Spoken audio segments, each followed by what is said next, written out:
tu es tout pour moi. Ma vie m'appartient pas, et ta grâce me dévoile tout ce qui est en toi. Je suis en toi, tu es en moi, il n'y a rien de plus grand. Bonjour tout le monde, ici le pasteur Gabriel Jean-Rose pour un autre temps passé avec vous. Et comme vous avez déjà entendu, si vous avez entendu les capsules précédentes, vous le savez qu'on parle du sujet de comment adhérer et approfondir ma vie spirituelle. On est en train de regarder à cette essence-là, l'essentialité, la nécessité, comme j'ai dit dans l'autre capsule. C'est une chose qui est incontournable, c'est inévitable. On doit y arriver ou parvenir à réaliser que cette chose-ci est une réalité dans notre vie, vraiment une réalité. Et comme j'avais mentionné dans le livre de Galates, qui est une bonne place à démarrer, dans le livre de Galates, le 5e chapitre, à partir du verset 25, on l'avait déjà mentionné, on a élaboré sur ça, mais j'aimerais juste retourner, regarder certains mots là-dedans qui vont nous donner l'essence, l'idée ou la réalité de cette réalité de vivre dans l'esprit et comment adhérer et approfondir ma vie spirituelle, où ce qu'on met l'emphase, notre vie spirituelle, où ce qu'on met justement la priorité à développer. Et vous allez voir à quel point c'est important, surtout dans les derniers temps, d'arriver à cette mentalité-là, à cette pensée-là, et d'adhérer à cette vision, ce concept-là, parce que c'est une réalité, c'est pas juste un concept. Nous devons peut-être l'absorber comme un concept jusqu'à temps que ça devienne une réalité, parce qu'on est tellement éloigné de cette réalité-là, à cause qu'il y a très peu de démarcation qui s'est fait dans le corps du Christ concernant l'esprit et l'âme, ou l'emphase sur marcher dans l'esprit. Et on pense que souvent, que quand on dit marche dans l'esprit, que c'est le Saint-Esprit qui va prendre le dessus et va nous faire marcher. Et donc, mauvaise compréhension, pas assez de connaissances, mauvaise interprétation. Plusieurs facteurs sont là qui amenaient beaucoup de confusion concernant la partie spirituelle que nous devons vivre. Et je vous dis, frères et sœurs, c'est inévitable pour la seule raison, la seule et unique raison, c'est parce que la chair, même l'âme, n'est pas outillée pour passer à travers les épreuves qui s'en viennent dans le monde avant l'arrivée de notre Seigneur Jésus-Christ. Je vous le dis, et je vais le dire encore, la chair, surtout la chair et l'âme, n'est pas outillée pour passer à travers les événements qui vont arriver et se former, se dévoiler dans les derniers temps, dans les prochaines saisons ou années qui s'en viennent, hein, qui va démarquer ou prononcer l'arrivée de notre Seigneur dans ce monde-ci. Je vous le dis, c'est pour ça qu'il faut que nous marchions dans l'esprit, il faut marcher dans l'esprit, parce qu'il y a des éléments qui sont essentiels qui vont surmonter. On a besoin du surnaturel pour passer des choses naturelles.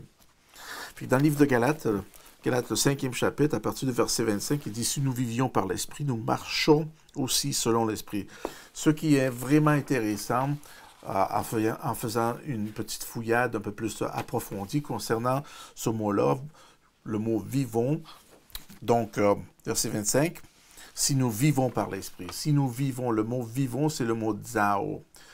Maintenant, ce qui est intéressant du mot « zao », ça parle vraiment de vivre, mais pas seulement de vivre, mais c'est de vivre d'aplomb, là, vraiment, c'est une expression qu'on dit, de vraiment le vivre au maximum, et même en ayant une certaine vitalité et certaines ressources et puissance qui est inclus dans cette vitalité-là, qui va nous aider même à surpasser tout ce qu'il y a à surpasser, ce genre de vie-là qui est vraiment comme explosif dans le bon sens.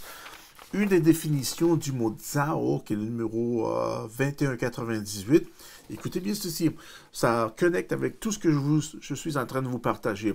Et ceci est vraiment important. Quand il dit « nous vivions », c'est le mot Zao, et le mot Zao, c'est « ayant une puissance vitale en soi ». Écoutez bien ceci. Et exerçant celle-ci sur l'âme. Ça, c'est une des définitions. J'ai trouvé ça tellement intéressant que c'est une puissance vitale en soi et exerçant celle-ci sur l'âme. Avez-vous remarqué que c'est la partie spirituelle, la partie encore la plus profonde qu'on avait mentionnée dans le livre de Hébreux 4, verset 12. Nous avons mis l'accent sur Hébreux 4, verset 12, qui nous confirme le côté spirituel, qui est le côté le plus profond, pour arriver à l'issue la plus profonde, se retrouve à être dans le domaine spirituel. On a fait cette comparaison, ça, et on a vu que c'est la parole de Dieu qui nous indique, qui nous enligne, hein, et qui nous préserve et nous amène dans la dimension spirituelle, mais la dimension spirituelle la plus profonde, c'est la parole de Dieu qui nous permet d'aller là.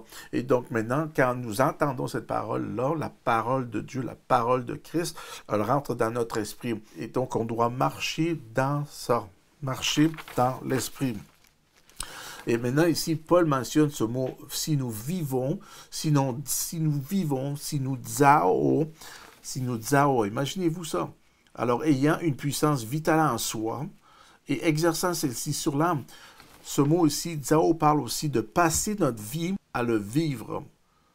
Donc, c'est de passer ma vie à vivre. Donc, ici, quand il parle ici, si nous passons notre vie à vivre par l'esprit, marchons aussi selon l'esprit. Il y a une version en anglais, la version ESV, qui est la English Standard Version. English Standard Version est une des traductions qui est récente, mais la plus proche est très identique et très authentique au koinonia du grec. Elle est même plus précise que la King James. La King James se sert d'un ancien langage anglophone qui est très, très puissant, très bon, qui est ma version favorite. Mais la ESV, c'est une des versions que j'ai vraiment grandement appréciée parce qu'elle se retrouve à être une des plus proches, la traduction plus proche du koinonia, fait presque mot à mot. C'est une des versions très précises. Et j'aime la définition ou la manière que la ESV se lit. Donc, je l'ai traduit en français pour la deuxième section, car il dit si nous vivons par l'esprit, nous marcherons aussi dans l'esprit. Car si je prends les traductions, si nous dzao, donc si nous passons notre vie à vivre par l'esprit, la ESV conclut ce verset en disant restons également en phase, en accord, en contact, en harmonie avec l'esprit. Gloire à Dieu. Quand nous le lisons de cette façon-là, nous voyons maintenant l'importance de mettre l'emphase dans le domaine spirituel. Comme je l'ai dit, quand nous marchons dans l'esprit, nous n'accomplirons pas les convoitises de la chair. Maintenant, les convoitises de la chair, on a tendance à les associer avec des problématiques sexuelles.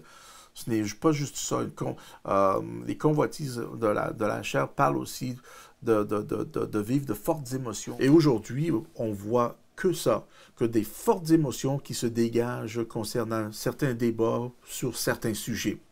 Et surtout dans cette période de temps-là où on a des sujets très percutants, dans le sens que c'est des choses qui amènent il y a beaucoup de différents points de vue, et donc ça force presque une division au lieu de se regrouper, de s'harmoniser, de se unifier. Il y a une séparation qui semble de se créer de plus en plus à cause que c'est dans l'élan de cette convoitise-là, parce que la chair est au front de tout ça. Je vous le dis, frères et sœurs, aussi ce que j'essaye de vous dire, c'est que la chair va vous faire vivre ces convoitises, ces fortes émotions-là à 100%. Et votre âme va suivre si ce n'est pas l'esprit qui gouverne, le gouvernail de votre âme. C'est l'esprit qui contrôle, ce n'est pas la chair, c'est l'esprit qui contrôle, ce n'est pas votre âme. Et donc, c'est l'esprit ou la source, cette vitalité, cette puissance vitale en soi, qui vient de ce mot dzao, c'est ayant une puissance vitale en soi et exerçant celle-ci sur l'âme et non l'inverse. Donc, comme j'ai dit, ce n'est pas l'âme qui est compatible à l'esprit, c'est l'esprit qui est compatible à l'âme, parce que c'est de là où provient la première source, le premier matériel, amen, les premières semences, les premières révélations, les prémices de ce qu'on a besoin d'apprendre et de voir concernant notre environnement, par lequel l'âme ou la chair ne peut pas faire de distinction, ne peut pas arriver à conclure ou n'a pas l'antidote, des fois même pour le résoudre. On peut peut-être retarder certaines choses parce que l'âme peut se contenir à un certain niveau, mais on a besoin des fruits de l'esprit, comme la patience qui se trouve dans le domaine spirituel, qui va au-delà juste de notre âme ou d'une émotion. Est-ce que vous voyez maintenant l'importance de marcher et de vivre dans l'esprit? Donc quand Galate nous mentionne ici, sinon Zao par l'esprit, sinon passons notre vie à vivre par l'esprit. Ça peut aussi parler du Saint-Esprit comme ça peut parler de votre esprit et ça ne serait pas en contradiction avec les Écritures parce que 1 Corinthiens 6, 17 nous dit qu'on est un en esprit avec le Seigneur. Et donc, ceci ne contredit pas. Donc, vous pouvez le voir des deux façons. On peut le voir que si nous vivons, si nous passons notre vie à vivre par l'esprit, ou soit par notre esprit ou par le Saint-Esprit, mais la majorité du cas ici, on met l'emphase sur l'esprit humain ici et non le Saint-Esprit, parce que c'est à nous à réaliser cette révélation-là, cette réalité-là qui est dans notre vie. Et la deuxième partie dit, donc, marchons ou restons également en phase, en harmonie, en accord, en contact avec l'Esprit. Et ceci peut faire référence au Saint-Esprit. On peut rester en contact avec le Saint-Esprit ou dans le domaine spirituel. Parce que en étant né de nouveau, ce qu'il faut réaliser, frères et sœurs, c'est que chaque partie que nous allons vivre dans le domaine spirituel est guidée, gouvernée, naviguée et enseignée par le Saint-Esprit, puisqu'il est la partie spirituelle qui couvre tout le domaine spirituel dans notre vie pour nous apprendre l'Esprit de Christ. Amen, parce que vous allez voir qu'il y a une coalition ici qui se fait avec soit l'Esprit de Dieu, l'Esprit de Christ. Puis je vais en parler de ça de plus en plus de détails dans d'autres capsules, puis ça va être vraiment intéressant d'adhérer et de comprendre cette partie-là. Mais ici, nous le voyons ici, l'importance de vivre dans l'Esprit. Maintenant, vous savez que la parole de Dieu nous aide à promouvoir et éveiller notre conscience concernant notre état spirituel. Vous le voyez maintenant, ça adresse beaucoup d'issues dans ces endroits-là. Et nous remarquons que c'est la parole de Dieu qui devient maintenant une des choses prédominantes qui nous tire et qui nous amène à se réveiller à l'état du domaine spirituel. Comme j'avais dit dans le livre de Hébreux 4.12, remarquez bien qu'on avait dit que la parole de Dieu est plus tranchante qu'une épée quelconque à deux tranchants. Remarquez bien que c'est la parole de Dieu qui nous éveille à l'idée, à cette conscience comme une épée quelconque à deux tranchants, que les tranchantes. Dans le livre d'Éphésiens aussi, Éphésiens 6, verset 17, la parole de Dieu, la Bible dit qu'elle est appelée l'épée de l'esprit. Et dans Apocalypse 1.16, 2.16, 19.15 et 19.21, Jésus est décrit comme ayant une épée aiguë pour frapper les nations. Ou le verset 21 dans Apocalypse 19 nous mentionne que « Et les autres furent tués par l'épée qui sort de sa bouche », qui parle et qui fait référence toujours de la parole de Dieu. Tous ces versets-là font référence à la parole de Dieu. Regardez, on va regarder Apocalypse.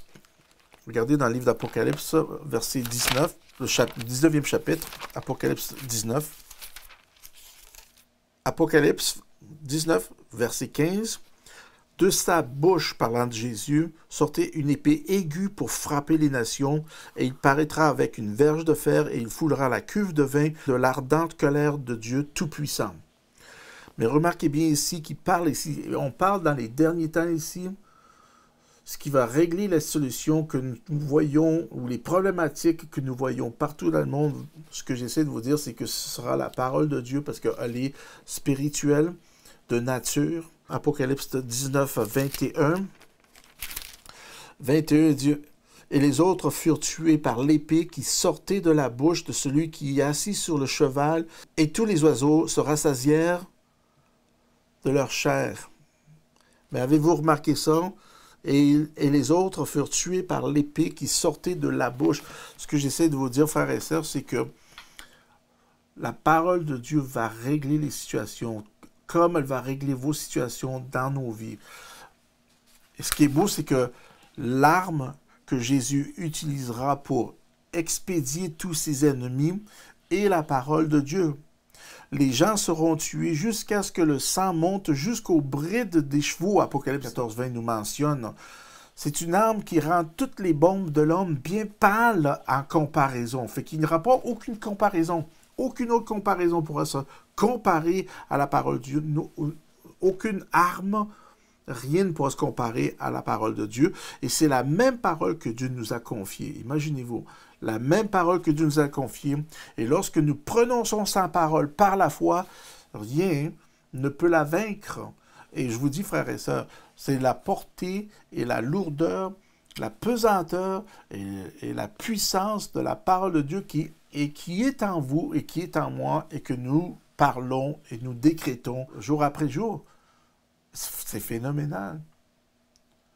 Ce n'est pas les circonstances, ce n'est pas l'externe, ce n'est pas le naturel qui va dominer. C'est le domaine spirituel. Et tout ça est dans le domaine spirituel. Regardez dans Jean 6, 63. C'est un verset classique.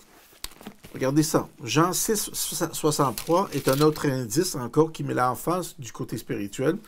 Regardez bien ça, il dit, c'est l'esprit qui vivifie, la chair ne sert à rien. La Bible encore, il dit ici, c'est l'esprit qui vivifie. Et le mot vivifie, maintenant, c'est le mot zopoeo. Zopoeo. C'est le verbe zopoeo, numéro 22, 27. Donc, c'est l'esprit qui zopoeo. L'esprit qui zopoeo. L'esprit qui vivifie. Zopoeo. Écoutez bien ceci. Le mot zopoeo, qui est pour notre mot vivifie, dans le grec, zopoeo, c'est le numéro 22-27. Ce mot zopoeo veut dire doté de nouveau et plus grand pouvoir de vivre. Wow! C'est presque en association avec Zao qu'on a lu. Ça a la même lignée de pensée, l'approche dans le domaine spirituel. Il dit c'est l'esprit qui zopoeo. C'est l'esprit qui zopoeo. C'est l'esprit qui est doté de nouveau et plus grand pouvoir de vie. Regardez ça. Qui produit de la vie, qui fait vivre, de faire vivre, de rendre vivant et de donner la vie. Pour ce mot-là. Il dit l'esprit est cette partie qui rend la vie, qui fait vivre ou faire vivre, qui rend vivant et qui donne la vie et qui est doté de nouveaux et de plus grands pouvoirs de vie. Et la chair ici ne sert de rien dans ce domaine-là ou dans cet endroit-là. Ce que vous voyez maintenant, et quand on parle de la chair, généralement, on parle pas seulement d'un vaisseau physique, mais nous parlons de l'aspect qui est rattaché à l'âme. Donc, la chair est associée aussi à l'âme, parce que ça parle de l'homme qui vit à travers de ses sensoriels. Une personne charnelle, c'est une personne qui va vivre à travers de ses 5 sens. C'est une personne qui va se servir des 5 sens pour dicter, savoir, s'éduquer, s'informer, se rassasier, X, Y, Z, se ressourcer, provenant de ce système naturel. Et maintenant, de là, on peut commencer à voir le pourquoi ça peut engendrer beaucoup de difficultés et complexités ou des choses complexes dans la vie du chrétien, parce que certaines choses qui se font ressentir ou vivre à travers les 5 sens n'engendrent pas nécessairement la réalité des choses qui est en nous déjà. Et c'est une chose que je vais éventuellement adresser à plus long détail, mais pour vous laisser savoir que on n'est pas juste limité maintenant, surtout on n'est plus limité à travers par nos cinq, ceux qui sont des nouveaux qui ont accepté le Seigneur Jésus-Christ. Nous avons plus cette limite maintenant de seulement de se fier à travers de nos cinq sens. Et ceci engendre une énorme panoplie d'informations ici. Parce que maintenant, ça commence à se focaliser plus sur les choses que nous pensons vivre ou que nous ressentons. Autant que nous ressentons la température, autant que nous sentons quand nous avons faim ou non, ou trop trop mangé, quelle qu'elle soit, certaines choses, même certaines maladies, certains discours que nous entendons des fois, n'est pas nécessairement la vérité que nous adhérons dans le domaine spirituel. C'est maintenant ce que on peut voir qu'il y a une énorme distinction. Et le plus qu'on va s'avancer là-dedans, le plus que ça va devenir une réalité pour vous, que ce qu'on a obtenu dans le domaine spirituel est complètement différent de ce qu'on vit dans le domaine naturel. Ça ne cancelle pas ce qu'on vit dans le domaine naturel, mais ça amène maintenant l'antidote des choses qui est à résoudre dans le domaine naturel, que par nous-mêmes, à travers de nos sens et toutes nos facultés que nous avons obtenues, n'est pas assez pour arriver à une conclusion ou un antidote. C'est parce que ça, c'est seulement retrouvé dans le domaine spirituel. Maintenant que quand on voit, comme les définitions ici dans Jean 6, 63, c'est pneumato-zopoeio. Il parle que c'est dans l'esprit ici que, donc, l'esprit ici vivifie. L'esprit nous amène, ou l'esprit est doté de nouveaux et plus grands pouvoirs de vivre. Ça produit la vie, faire vivre, ça rend vivant, ça donne la vie. Et puis, on peut voir ces distinctions ici, comme dans 1 Jean 3, 24. 1 Jean 3, 24. À partir de ce domaine-là, maintenant, ça devient vraiment l'essentiel pour vous et moi de se focaliser sur le domaine spirituel, parce que c'est là qu'on trouve les vérités ou les véritables vérités qui vont nous amener cette réalité à partir du domaine spirituel et non une réalité qui vient à partir de nos cinq sens ou notre âme.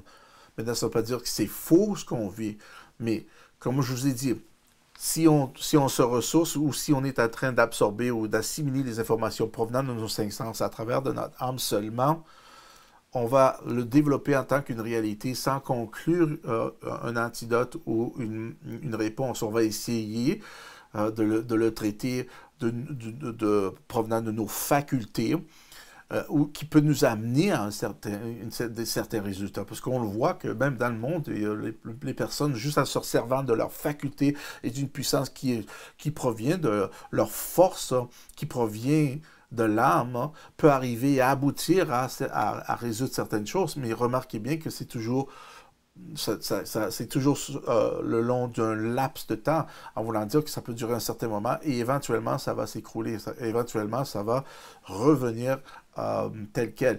Tandis que maintenant, quand on le traite à travers de l'esprit, non seulement ça amène l'antidote, mais ça fait ressortir maintenant cette nouvelle nature. Donc cette nouvelle nature qui est complètement différente de celle qu'on vit ou qu'on a vécue dans ce système séculier.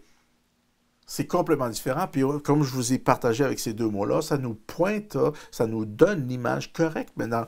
Imaginez-vous, du mot Zao, le mot Zao, même maintenant, qui met l'emphase. Et il y a une puissance vitale en soi et exerçant celle-ci sur l'âme. Et c'est pour ça que Paul nous dit, vivez dans l'esprit, Zao. Vivez par l'esprit. Ayez cette puissance. Passez votre vie à vivre par l'esprit parce que là, il y a une puissance vitale en soi, en vous, et exerçant celle-ci maintenant sur l'âme. On exerce celle-ci maintenant sur notre âme. C'est formidable. Et là, les révélations deviennent claires dans votre vie, justement comme 1 Jean 3. Regardez ça, 1 Jean 3 à partir du verset 24. 1 Jean 3, 24.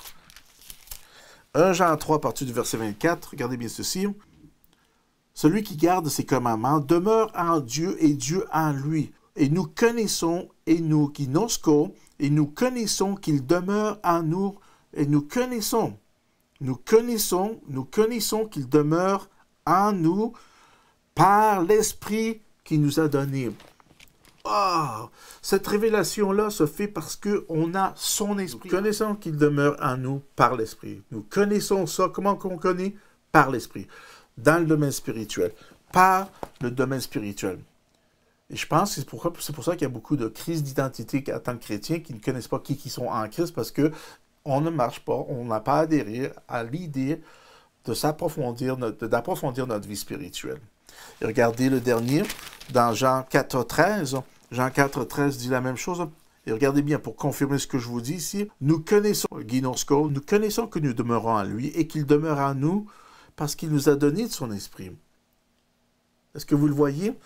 Donc, parce qu'il nous a donné de son esprit, puis je vais faire une capsule concernant la partie où, comme je vous ai mentionné, que dans la Bible, ça mentionne l'Esprit de Christ et ça mentionne l'Esprit de Dieu ou l'Esprit. Quand il parle de l'Esprit de Christ, c'est que c'est de lui qui vient tout ça. Il est le nouvel Adam.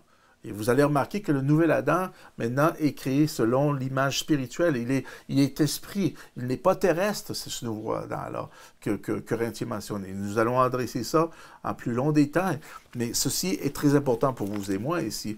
Vous voyez que les révélations sont les révélations pertinentes, les choses qui sont importantes, même doctrinales, qui viennent de Paul, dans le domaine spirituel, parce qu'on parle de la parole de Dieu qui nous tire, qui nous amène, qui nous préserve dans ce domaine-là, le domaine spirituel, bien, nous devons adhérer à ce domaine spirituel, parce qu'on est spirituel. On a l'habilité maintenant, cette habilité maintenant de le connecter, de comprendre les choses spirituelles, parce qu'on a son esprit. Comme c'est mentionné ici, verset 13 encore, nous connaissons que nous demeurons en lui et qu'il demeure en nous parce qu'il nous a donné de son esprit. Et nous avons vu et nous attestons que le Père a envoyé son Fils comme sauveur du monde. Et ça, frères et sœurs, vous le savez, dans votre esprit, ça ne provient pas de votre tête, malgré que ça remonte là, ça va se loger là comme une expérience permanente qui va s'imprimer d'une façon permanente dans nos pensées, dans notre nous, qui va développer maintenant cette partie de la pensée de Christ que nous avons, le nous de Christos que nous avons. Ceci est phénoménal, mais tout ça provient du domaine spirituel en premier. Ces révélations-là sont comprises de notre part, provenant de l'Esprit né de nouveau en nous. Ah, gloire à Dieu. Fait que, on va continuer sur ce sujet-là et je vais vous parler justement de 2 Corinthiens qui adresse l'Esprit de Christ, l'Esprit de Dieu, et de voir cette association et d'où ce que nous démarrons maintenant et que nous provenons de l'Esprit de Christ, qui est lui-même le nouvel Adam en esprit, ou le nouvel Adam provenant du céleste et non du terrestre. Et nous allons regarder ça. Et vous allez voir. Comme aujourd'hui, je prie que vous avez obtenu cette révélation-là, de voir l'importance de vivre par l'Esprit. Quand on dit par l'Esprit, par notre esprit. Amen. C'est à ce temps-là, donc, Pasteur Gabriel Jean-Rose vous dit que la joie du Seigneur soit votre force, et elle est maintenant. À tantôt. Tu es tout pour moi, vis ma part, tu pars.